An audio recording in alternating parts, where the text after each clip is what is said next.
1800 hours Pakistan Standard Time. Assalamu alaikum.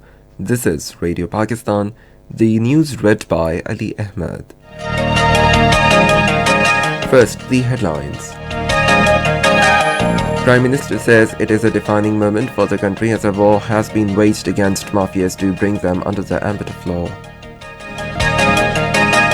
Finance Minister has reiterated the firm commitment of the government for promoting the construction industry, which has recorded an impressive growth amid COVID-19 pandemic. Hindu community held a protest demonstration in front of Indian High Commission in Islamabad today, demanding justice for mysterious deaths of 11 Pakistani Hindus in Jodhpur, India last year. Pakistan has urged international community to play a due role to help resolve the outstanding Jammu and Kashmir dispute in accordance with the relevant United Nations Security Council resolutions. Talks on Iranian nuclear program with lifting of sanctions on Iran at top of the agenda resumed in Vienna today.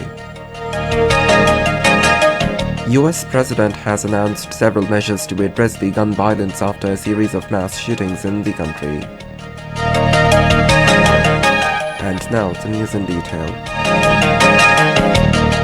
Prime Minister Imran Khan has reaffirmed the determination to transform Pakistan into a welfare state as per the State of Medina's Principles of Rule of Law and Compassion. He was addressing a ceremony in connection with the groundbreaking of LDA City, Naya Pakistan Apartments in Lahore today.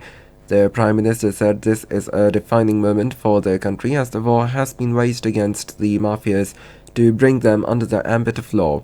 He said that changing the corrupt system is a time-taking but doable challenge through the status quo biases that are resisting the systematic reformation. He said we will have to change ourselves if Pakistan has to meet the 21st century challenges. The Prime Minister said the mortgage facility has been introduced after passage of foreclosure law to ensure low-cost housing for the poor and fixed-income groups. He thanked the judiciary for resolving the issue pending since years. Around 35,000 apartments would be constructed for low-income groups under Prime Minister's initiative of Naya Pakistan Housing to provide residence to the people through mortgage finance. On the special directions of Prime Minister Imran Khan, Utility Stores Corporation will provide necessary food items to people at their doorsteps during the holy month of Ramadan. This was stated by Managing Director of Utility Stores Corporation, Umar Lodi, while talking to PTV. He said the utility stores will expand its grocery store services on wheels during Ramadan to provide quality, affordable and fresh products to the people in remote areas. The Managing Director said all the items from the Ramadan relief package will be available in the wheel stores. Finance Minister Hamad Azhar has reiterated the firm commitment of the government for promoting the construction industry, which has triggered an impressive growth underpinning V-shaped recovery amid COVID-19 pandemic. He was talking to a delegation of senior members of stone crushing associations led by the Punjab Minister for Labour and Human Resource, Ansar Majid Khan, which called on him in Islamabad today.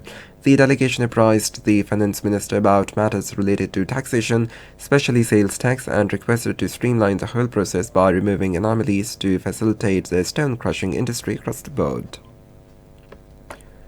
Pakistan's ambassador designate to Saudi Arabia, Lieutenant General retired Bilal Akbar, called on Minister for Religious Affairs Dr. Nurul Haq Qadri in Islamabad today. Pak-Saudi relations, Hajj and Umrah pilgrims, establishment of Pakistan House in Makkah and Medina and other issues were discussed during the meeting. They reaffirmed the commitment to better care for Pakistanis in Saudi Arabia and boost bilateral ties. Dr. Nurul Haq Qadri stressed the need to further strengthen the Pakistan-Saudi Arabia friendship. Hindu community members held a protest demonstration in front of Indian High Commission in Islamabad today, demanding justice for the mysterious deaths of 11 Pakistani Hindus last year in Jodhpur, India. The protesters chanted slogans against Indian Prime Minister Narendra Modi and the BJP government. Talking to media, members of the community said Modi's indiscriminate policies are becoming a threat to minorities and regional peace. They demanded a transparent inquiry into the tragic incident. They also called upon the international community to provide them the justice. This is Radio Pakistan. Pakistan has urged the international community to take cognizance of the unabated human rights violations in Indian illegally occupied Jammu and Kashmir and play its role in the resolution of the Jammu and Kashmir dispute in accordance with the relevant UN Security Council resolutions. Addressing the weekly briefing in Islamabad today, Foreign Office spokesperson Zahid Hafiz Chaudhry said that the extrajudicial killings by the Indian occupation forces continued unabated in Indian illegally occupied Jammu and Kashmir during the past week as well.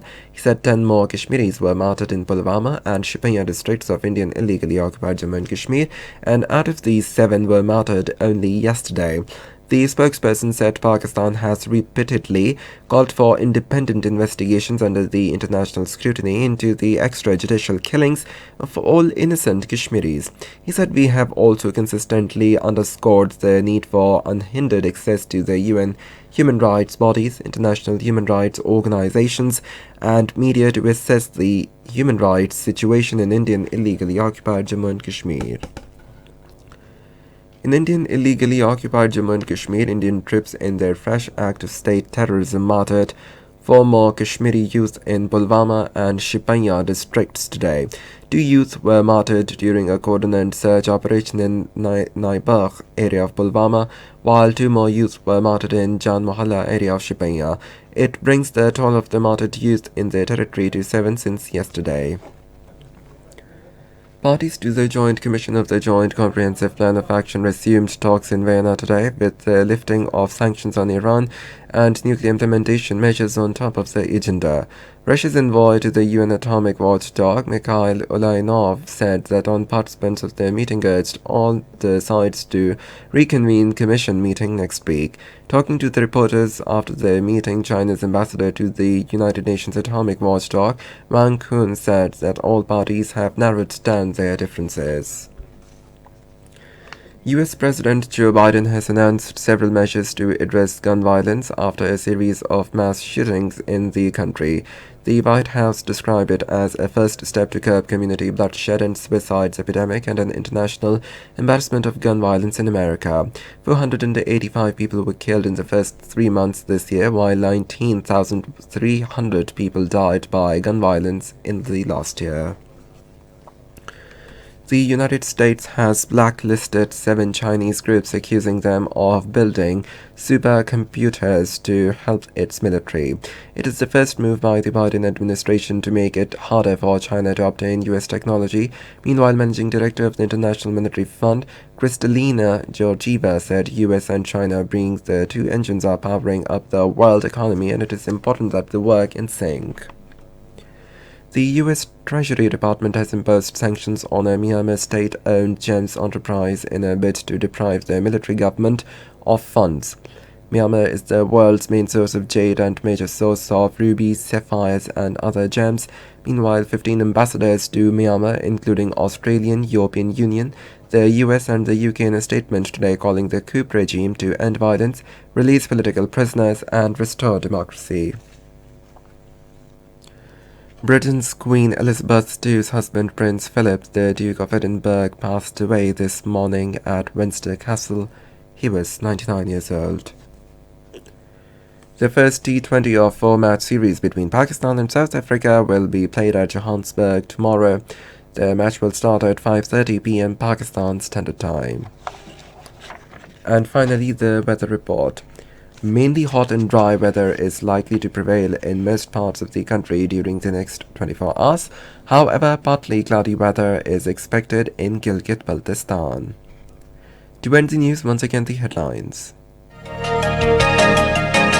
Prime Minister says it is a defining moment for the country as a war has been waged against mafias to bring them under the ambit of law.